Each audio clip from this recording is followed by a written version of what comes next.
In today's video, I'm going to teach you how to add DNS records in Hostinger, perfect for beginners who are just getting started with managing their domains.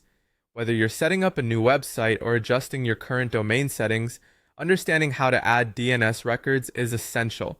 So let's get started on this simple step-by-step guide. First, open up your preferred web browser and head over to the Hostinger website. This is where we'll begin our DNS journey. Once there, you'll need to access your Hostinger account by logging in. If you're not already logged in, just enter your credentials and hit Login to continue. You'll then land on the Hostinger dashboard, which is the hub for all your web hosting needs.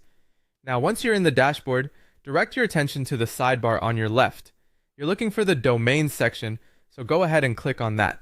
This will open up a menu that displays your domain portfolio, basically a list of all the domains that you've registered with Hostinger. Find the domain you wish to manage and click Manage.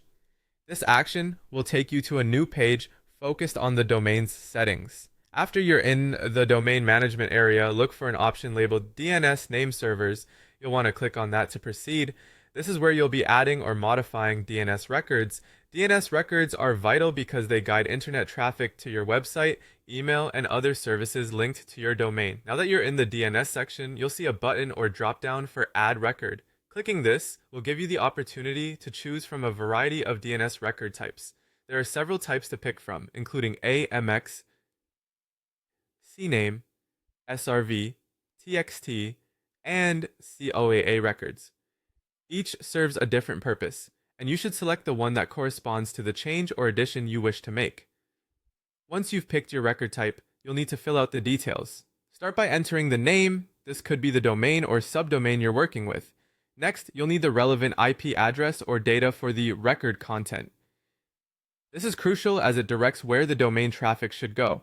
Without the correct information, your DNS changes won't work as expected.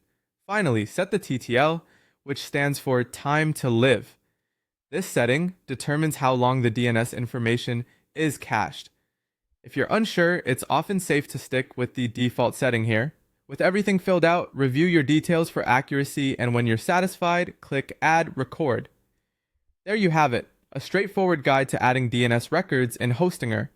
Remember, if at any point you're unsure about a setting, it's always possible to consult Hostinger's support or documentation for further assistance.